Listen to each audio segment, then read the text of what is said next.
Hello மக்களே, எல்லாரும் எப்படி இருக்கீங்க? நல்லா இருக்கீங்களா?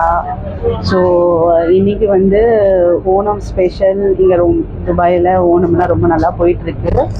நாங்கள் பசங்களுக்கு வந்து 3 நாள் லீவு. அதுக்கு என்ன பிளான் பண்ணலான்னு யோசிச்சுட்டு இருக்கும்போது கைட் பீச், துபாய் கைட் பீச்சுக்கு தான் பிளான் பண்ணி நாங்கள் பஸ்ஸில் போயிட்டுருக்கோம்.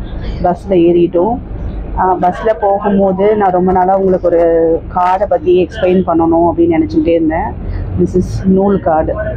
இங்கே பார்த்தீங்களா, நூல் கார்டுன்னு சொல்லுவாங்க. ஸோ இந்த கார்டு வந்து நம்ம ட்ரெயின் ஃபெசிலிட்டிஸ்க்கும் யூஸ் பண்ணிக்கலாம் அண்ட் பஸ்ஸுக்கும் யூஸ் பண்ணிக்கலாம். ஸோ காமன் தான். 4 வயசு அதுக்கு கீழே இருக்கிற குழந்தைங்களுக்கெல்லாம் வந்து கார்டு கிடையாது. பையனுக்கு வந்து 8 to 9 வயசு ஆகுறதுனால அவனுக்கும் கார்டு உண்டு. எனக்கு என் ஹஸ்பண்டுக்கு எல்லாமே கார்டு உண்டு. ஸோ அதில் நாங்கள் ஆக்சஸ் பண்ணிவிட்டு அவைலபிள் பேலன்ஸ் செக் பண்ணிட்டோம். நம்ம எந்த ஸ்டேஷனுக்கு நம்ம போகிறோமோ அந்த இடத்துல இறங்கும் போது திரும்பவும் நமக்கு கார்டை பஞ்ச் பண்ணணும்.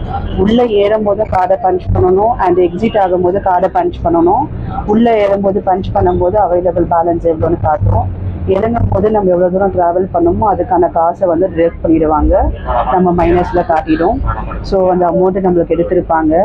அந்த மாதிரி தான். ஸோ இந்த கார்டை வந்து நூல் கார்டுன்னு சொல்லுவாங்க. ஸோ இது ரொம்ப நாளாக உங்ககிட்ட சொல்லணும்னு நினச்சிட்டு இருந்தேன். அதுதான் அந்த லைவாக பஸ்லேயே உட்காந்துக்கிட்டு வீடியோ ரெக்கார்ட் பண்ணி பண்ணிகிட்ருக்கேன்.